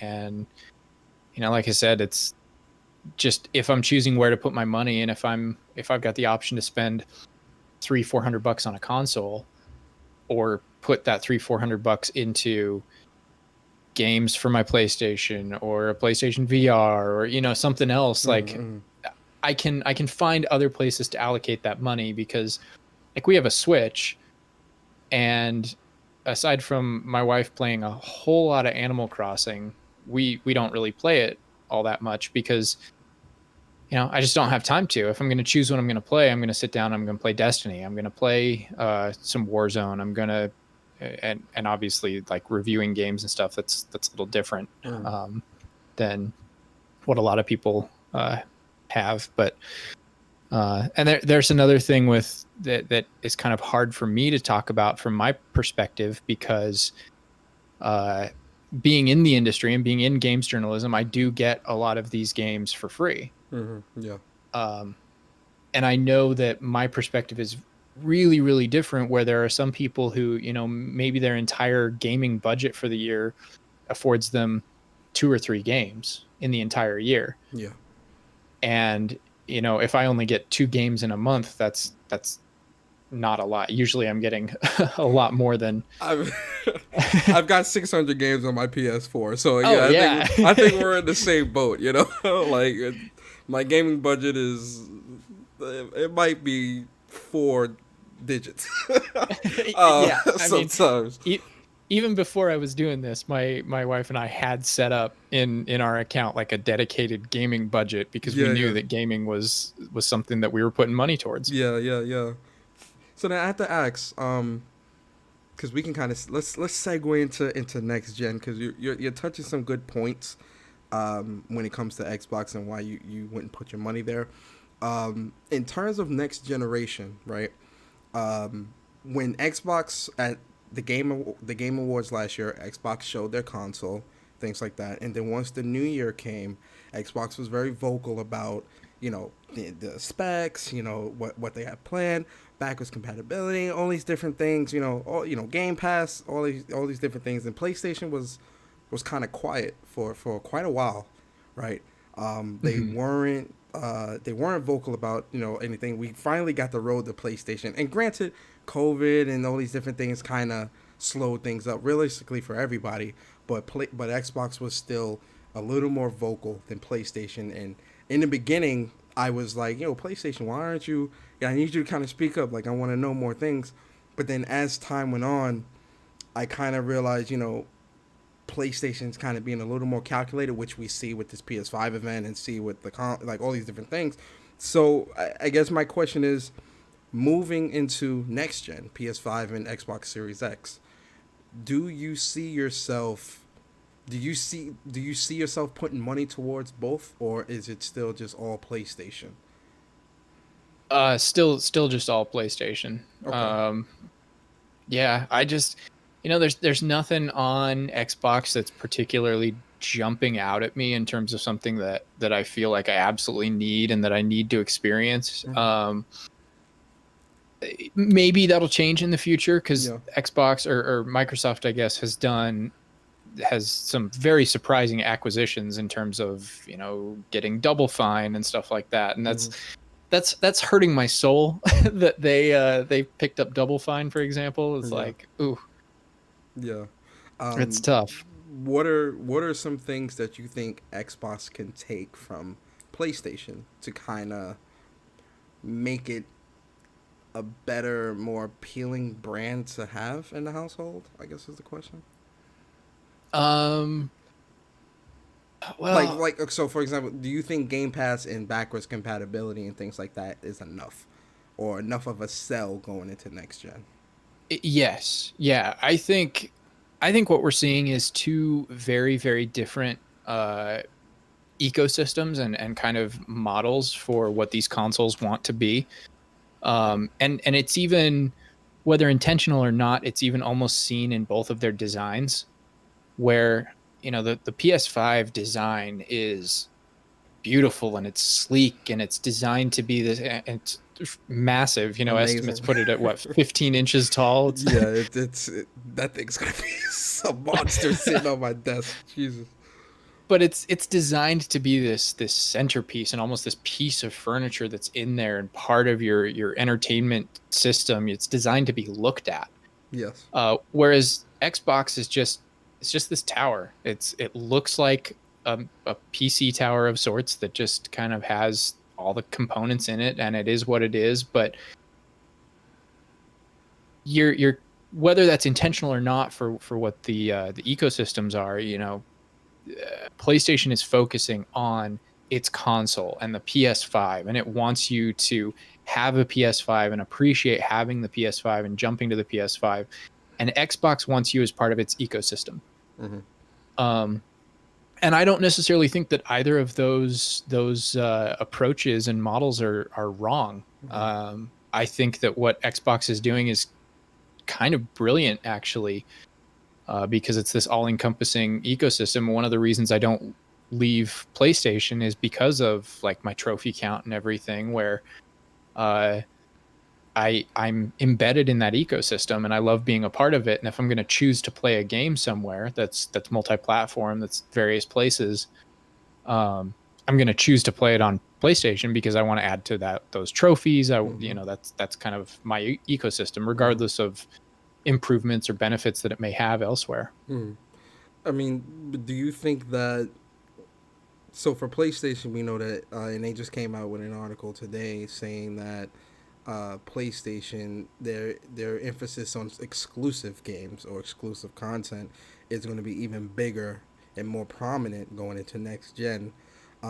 We've seen within the community that a lot of people have been vocal about how anti-consumer exclusives are. Um, what are your thoughts on that? Do you feel that a game being exclusive to a console is anti-consumer? Or give us your thoughts. That's, I mean, it's tough to say. Like at the end of the day, yes, in a certain way, but I understand it.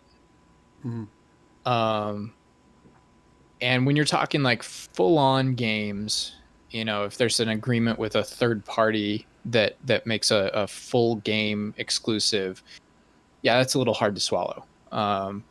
When you're talking exclusive content, or with kind of the Call of Duty stuff where it's they get things a month later or something on Xbox One, I think it's a little easier to cope with. Mm-hmm.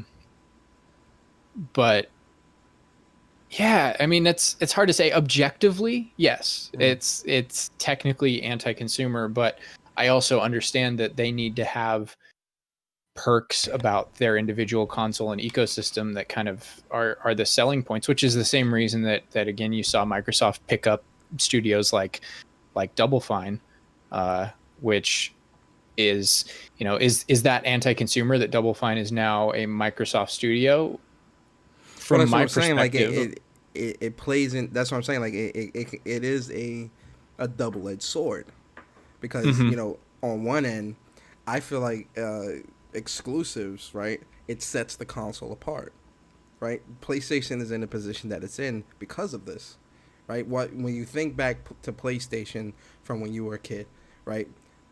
What are some of the games that you think of, right? I mean, obviously, I don't know if you ever played Final Fantasy, but for me, Final Fantasy, you think of oh yeah, Crash and all these Final different Fantasy games. 7. Yeah. So you think of Crash and, Legend of Dragoon, like all these great games, right?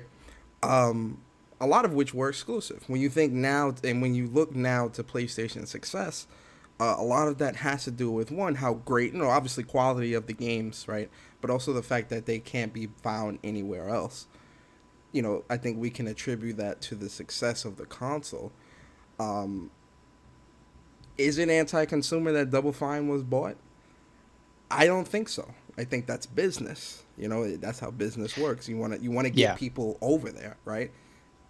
So how do and you get it's people? easy for me to say it's anti-consumer because suddenly now my two options are either don't get Double Fine games or pick them up within the Xbox ecosystem, which I mean that brings up the whole other conversation of uh, Game Pass and being able to play games on PC and stuff like that. So there may be an opportunity for me to experience Double Fine through there without having to get an Xbox console.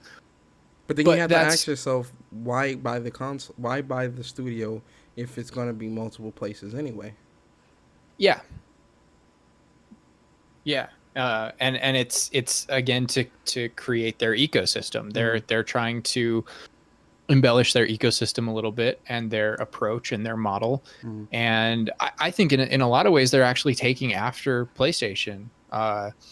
PlayStation, what was it? Insomniac Games published or developed Sunset Overdrive on Xbox. Yeah. Which is still the weirdest thing to me, that Yeah, for Insomniac me, is this studio that you associate with PlayStation. Yes. Funny And thing then all is, of a sudden they've got an Xbox game. funny thing is, what made me buy my Xbox was Sunset Overdrive. Like I love that game so much. I was like, I'm gonna buy an Xbox and get this, and that was why I bought my Xbox. But after that, I'm like, and I played some of the other games, but PlayStation just has always been my place to play or spend my money to invest. Yeah, and if Xbox can manage to pull things around and do that same kind of thing, I'd welcome it. More power to them. That's awesome. I'd love to see that. But what would they have to do though? Like, I'm curious. Like, what do you think? Like, in your opinion, what do you think Xbox needs to do to, one, recapture the gamers' trust, and two, get to first place? That's tough. I think so. The ecosystem thing, I think, is a big part of it, and that's going to help them. You're going to see a lot of numbers coming out next gen comparing console sales, and I think that's going to be a very limiting number to compare in terms of the big picture, because Microsoft is not pushing console sales. They're not pushing for people to buy a Series X. They're not saying, to join the future of gaming, you have to buy our new, however expensive console. Because the PS5 is not going to be cheap. No, it's going to be at least 500. Yeah. But Microsoft's saying, if you have an Xbox One, you can join us in the next generation of games. If you have a PC, come along with us. Yeah, we're going into the next generation. You can get Game Pass and still enjoy it without having to spend all this money on a console. Whereas PlayStation is saying, hey, we're adding all these specific benefits and exclusive things to our specific console. So to compare the direct sales of like Series X sales to PS5 sales is going to be a bit misleading, I think. And we're going to have to see where things shake out in terms of the ecosystems themselves and, subscriptions to Game Pass. And if PlayStation's able to do something with PS Now and PS Plus, they really need to spruce those up a little bit. And then, I think Xbox needs to embrace what I loved about the PS5 reveal event, that showcase, was just the variety of games that they showed. Yes. It was, everything may not have been for you, but there was something for everyone. Definitely. Most definitely. I agree. I think any gamer watching that, whereas you look back at the Inside Xbox show where they showcased all those third-party games. What was it, last month? Yeah. And that was, there was a very specific tone and theme to the majority of those games that was kind of that dark, muted tones and certain themes to the games that just didn't have the same kind of variety. Were you sold on any of those games shown at Inside Xbox? I mean, some of them were interesting. Looked, I can't remember specific names of them right now. Valhalla is probably one of the few. That's how sold I was, right? I can't remember the names of any. Right. I mean, since we're talking about next gen and the conferences, let's talk about PS5. PS5's conference was it last week? Yeah, last week, right? Yeah. Last Thursday. PS5's conference was last Thursday. I guess my first question to you is, seeing that conference, are you sold on next gen? Absolutely. But I always was anyway. So that's, I'm the hype guy. So it's kind of this funny question of it's like all the questions that come up on Twitter, where people are like, would you buy the PS5 if it looked like this? Would you buy the PS5 if they did this? And I'm like, I would buy the PS5 if it looked like a giant grilled cheese sandwich, which it almost does. But, Yeah, I mean, I'm totally sold. Do I think it did a good job at selling to other people who may have been waiting to see what next gen looks like? Mhm. I think so, to a certain extent. But I also think next gen is there's a lot of immersiveness to next gen that we're not going to be able to fully get, or I guess fully appreciate until we get our hands on the console. Immersiveness like what? Can you give an example? Uh, what they seem to be pushing, especially when it comes to the DualSense and when they keep talking about the DualSense and the way it feels to play games. They keep talking about what it feels like to play games with the DualSense and how Mhm. it's just this amazing, immersive controller.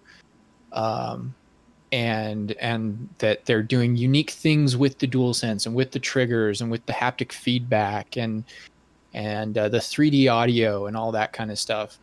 I think the real details of next gen that we're going to come to appreciate when we have these consoles in our living rooms and on our desks and on our entertainment centers is going to come from those details that we can't get via 1080p 30 fps live streams.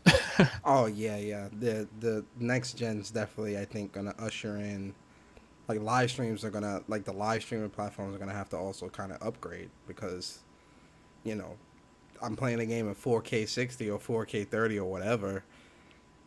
You know, you're gonna have to like catch up. Make this a little more immersive. So I definitely do agree there. Um, Yeah, and just like having that dual sense in your hands and wanting to know what it feels like. I remember E3 2013, which was the first one they actually had the PS4 playable and they had DualShock 4s on the floor and mhm. everything. The first time I held that controller, it was an experience. And I remember the feel of that controller versus a PS3 controller. I don't know if you've gone back and held a PS3 controller Oh recently, yeah, but those it's things oh are my god. When you hold a PS4 controller and you hold a PS3, it's like the PS3 was made out of like feathers. Like it's so light and it just doesn't feel like it doesn't feel good to it's hold in the hands anymore. Like yeah. PS4, they did an amazing job of the ergonomics and the feel and just how the PS4 controller feels in your hands. They did a great job. I agree. And I think that's just going to continue right into next gen too. The dual sense is something that the moment I saw it, I was like, I want to hold that controller. I want to Yeah. feel what it feels like to play because, you know, detailed rumble and haptic feedback and everything.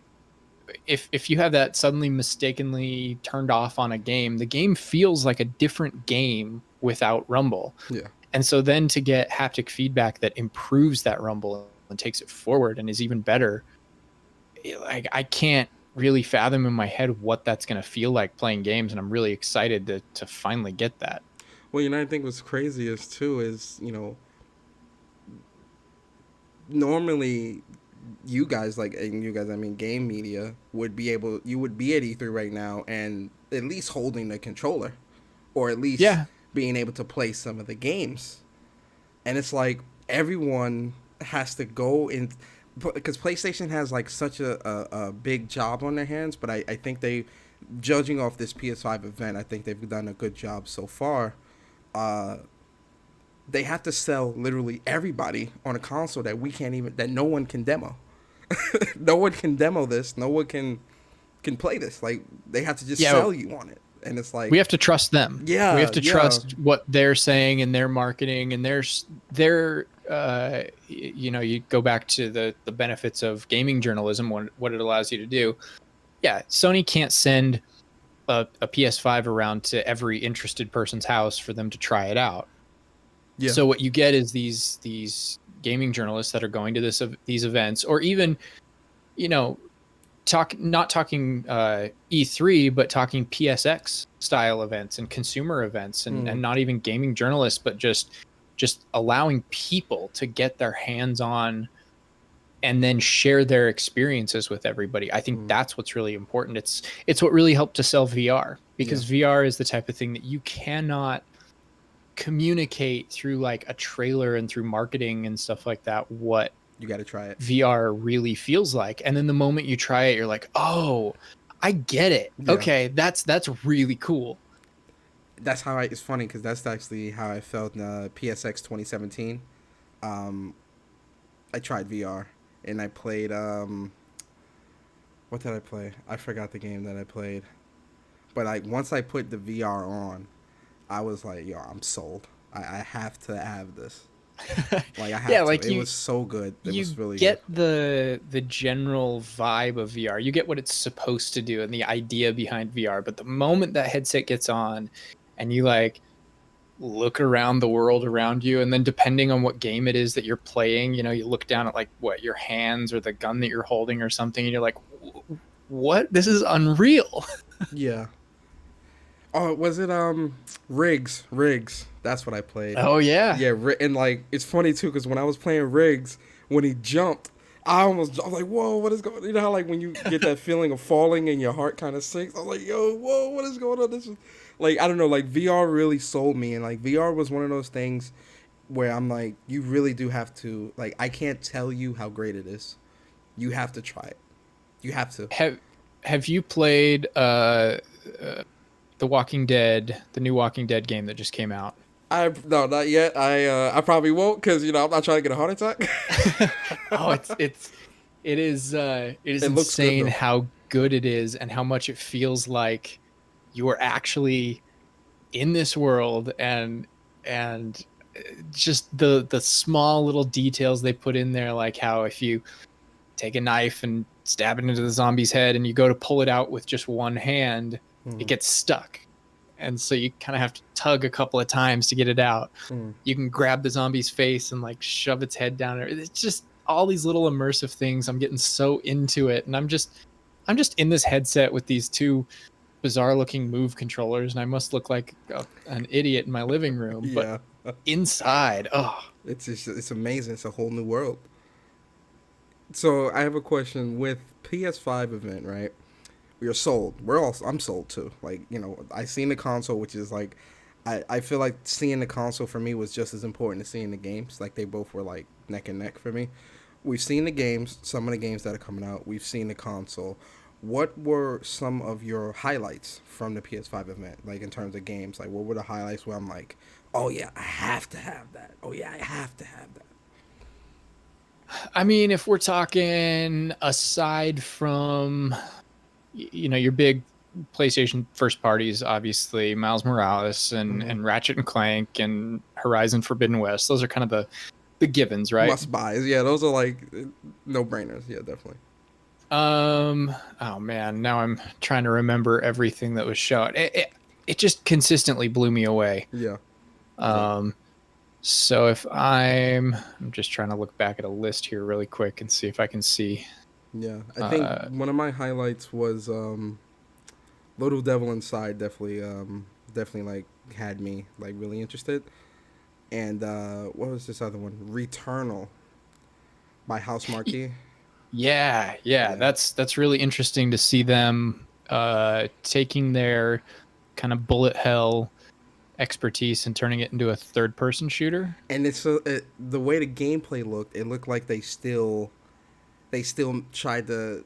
kept that bullet hell type of way of playing because if you notice like they were like shots coming from everywhere in different patterns and stuff. It reminded me a lot of Near Automata because you know how like when you're fighting Yeah, some of the bosses, there's certain like bullet patterns that you kind of gotta like bob and weave and you gotta move through. I feel like that's what this game will be, and I'm in love. I love it. yeah, that one looked amazing. Resident Evil 8, I was really surprised. I love the gothic horror kind of look of Resident Evil 8. Yeah. The ladies look great. The vampire ladies, they definitely looked great. I was like, yeah, But this is dope. I could think this. the werewolf, the Yeah, yeah. yeah. Um oh, and I'm remembering now too, they had the UI startup boot process Um, teaser in there too. tease was so the tease was so bad. I'm like, show me the UI. Of course they don't. No, of I was course not. It was really confusing when you see, you know, see settings for health and safety information. You're like, what is this? What's Did they going on? Oh I definitely got hyped. I'm like, yo, you about to show us the boot up? Speaking of boot up, the UI, them saying that they're gonna do the UI change. Um, how do you feel about that? Like, 'cause I feel like the PlayStation 4 UI is great. I don't Yeah. want them to like kind of. I mean, if you're gonna change it, overhaul it, and things like that, fine. But I feel like sometimes too much change can kind of not be as good. So, how do you feel about the UI change? Um, yeah, them saying like what, no pixel untouched and all that. It's Yeah, 100% revamped. yeah, I think it's important in terms of branding. If you're looking on the branding side of things and you're saying PS5 is a generational leap, if they really want to make it feel like it's a leap forward, they kind of had to change everything. hmm, So I appreciate it from that aspect. definitely, definitely. One last question, and this is kind of a question that I because to me, I feel like this isn't as important as everyone's making it out to be. But I like to get other people's opinions. Crossplay. So I'm sure you know that. What was it, 2 years ago or maybe a year and a half ago? A lot of people were coming at PlayStation for not allowing crossplay between Xbox and Nintendo with Fortnite and Rocket League and a bunch of other games, right? Mhm. What First off, what are your thoughts on crossplay between the consoles? Because I feel like crossplay between a console and a PC, I don't think that's the same thing as crossplay between a console and other consoles. Because PC is PC. Like PC is not necessarily in the equation, so we kind of Yeah, just they're leave them off not to the they're not side. competing with PC. Yeah. So one, how what are your thoughts on crossplay between the consoles, and uh, how important do you think crossplay is? Do you think that the amount of outrage that we have seen within the community is warranted, or do you think it's a little people are overreacting? Um, so I think it's important from one of the biggest perspectives is from the developer perspective, because this allows them to have more of a singular player pool. It allows them to keep their game alive a little bit longer. If you have a game with multiplayer, let's just throw it out there, say Call of Duty, for example. Mm-hmm. If you have a Call of Duty game with multiplayer and it's got multiplayer on PS4 and it's got multiplayer on Xbox One and it's got multiplayer on PC, and then over time, obviously, each of those multiplayer pools shrinks. And because they're each their own individual pools, they get smaller and smaller and smaller individually. Whereas if you have crossplay, it's the overall pool shrinking, which takes a lot longer to get small enough to where it's kind of, the online and the multiplayer is dead. So from a perspective of developers being able to keep their games alive for longer and people being able to play their favorite games for longer too, Mm-hmm. I think crossplay is really important from that aspect. Um, is it as big of a deal as people were making it out to be? I don't think so. I think that's just internet outrage culture. Yeah, Um, yeah, definitely, definitely. Uh, I mean, I do think it's a big deal. I think it's really cool, a thing to have. And for example, Bungie promising Destiny full cross-platform play mm, next year is really cool to me, because that means some of my friends who have maybe gone off to PC can still play PC without having to be like, oh, fine, I'll boot up my PS4 version to play with you guys, and or I've got it on Stadia, so if I'm traveling or something and I don't want to take my console with me, but I still want to play with people, I can pull out Stadia and cross play with them. Actually, I think crossplay is the only way that Stadia is actually going to survive, but that's a whole other conversation. I'm with you on that for sure. Stadia is so terrible. Um, in The turn, technology is amazing. yes, Technology is really, really cool, but yeah, we're it's not it's a ready for that though. platform. It's just not the. I mean, just look at the internet in America. I think it was what, like 3 million people in America still on dial-up or something like that, or still on Ugh. DSL. The internet in America isn't perfect. I mean, I'm lucky enough to have gigabit, but I live in New York City. If I'm living, in the mountains, this doesn't, I'm not getting nowhere near as that. Yeah. So, I don't think we'll ever be 100% ready for that. Um, I also don't. I don't want to. I can't support that. Like I'm big on supporting developers. I don't mind spending $60, $65, or however much for the game, especially if it's a game that I really love. And I'm always about supporting developers. So like Game Pass and all these different subscription services, I I, I see what they're trying to do. I just don't agree with it. Like I can't support that stuff. I But buy my games. yeah, you look at something like Spotify and the way it's completely changed the music industry and Yeah, how like artists are paid and everything. Like artists get nobody paid nobody pennies. respects music anymore and like actually buying a CD or buying music and Yeah. paying the artist because they're like, oh, I'll just boot up Spotify and play through the latest album that just came out. And that's what I'm saying. I think, with Game Pass gaming, and it's something that, you want to support the developers, right? You want to give them their flowers, so to speak. I don't mind giving them $60 because I feel like, with this, if we start trying to usher in this culture of, oh, I don't really, why do I have to spend $60 on this? Just put it in Game Pass, so I can pay $1 per month or whatever, however much. And I look at that, and honestly, I look at it in disgust because when I was a kid, my mom, she couldn't buy every game for me. She bought as many as she could, if I was good, quote unquote. My grandmother bought me a ton of games. And, when I couldn't get a game, one thing I would always say is, I can't wait till I'm an adult so I can buy my own stuff. I can buy my own shit, you know? Yeah.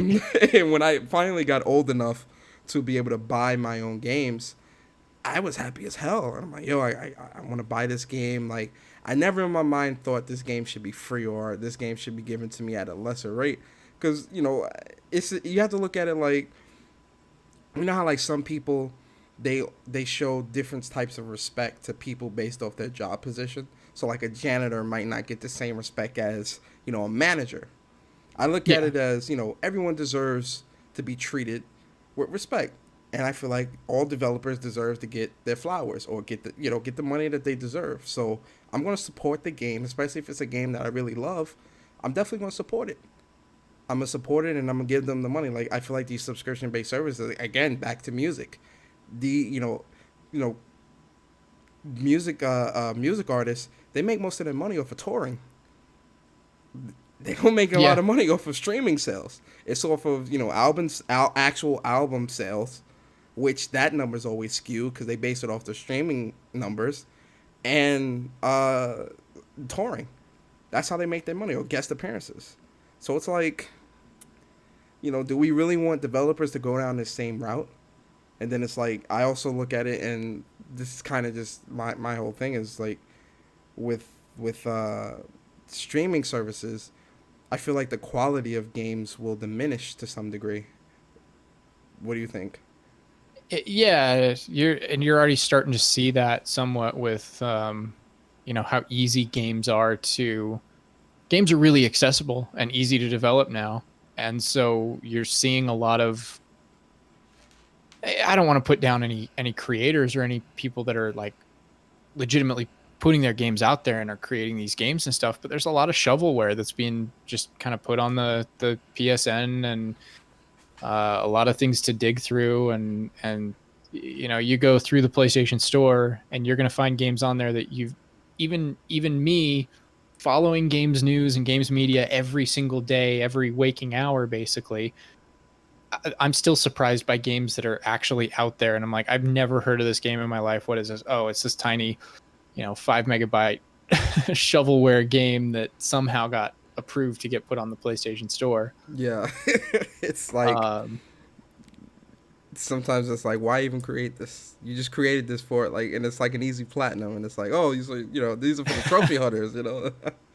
My chat wants me to ask you, where is it? Do you know any games that Sony might be bringing next gen?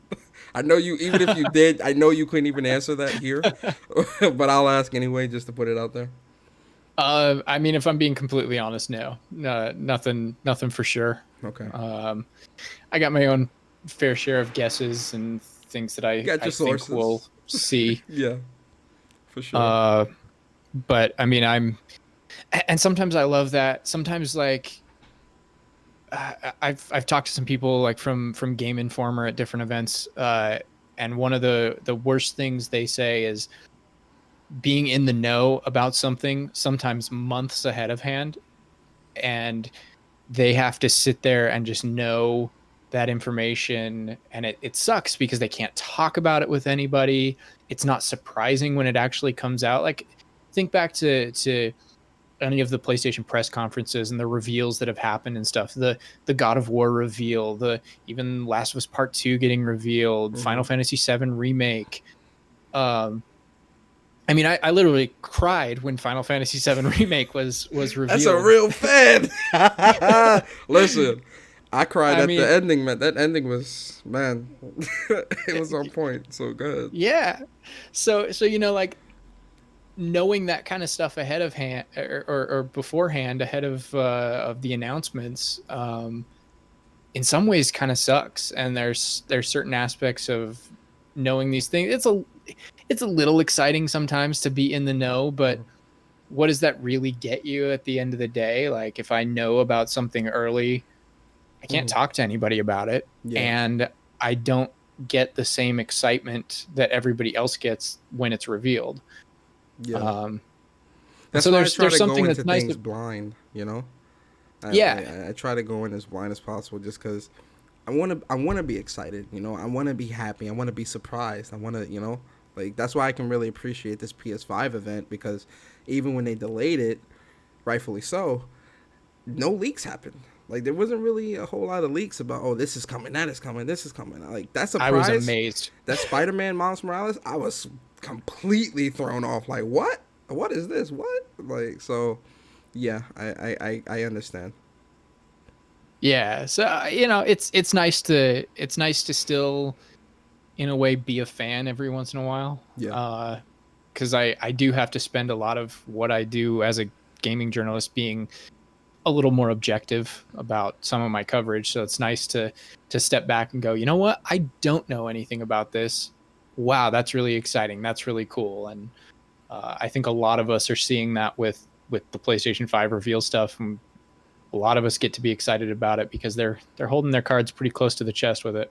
yeah, which I can appreciate wholeheartedly. Well, um, yeah, this was fun. Yeah, it This was was. I, really I really love talking fun. games. Yeah, I love it, man. This was really fun. Chandler, I really appreciate your time today. Really insightful. It was great to get your perspective on the gaming journalist side, but also as a gamer. You kind of can wear both of those hats, and I definitely appreciate you upholding the integrity of gaming journalism. You do have a great site. I cite a lot of your sources, a lot of your articles and things like that. I definitely appreciate what you guys are doing with journalism.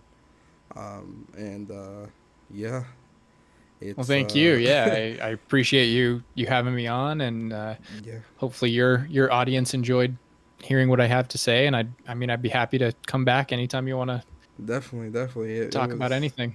It was. I think they enjoyed it. They were real. They were loving the conversation in the chat.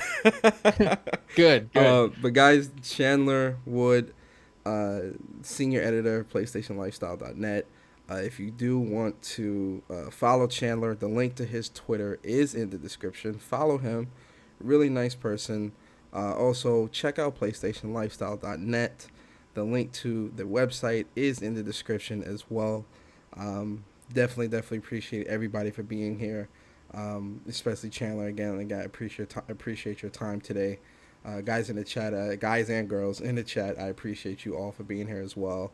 I hope you guys enjoyed me having Chandler on.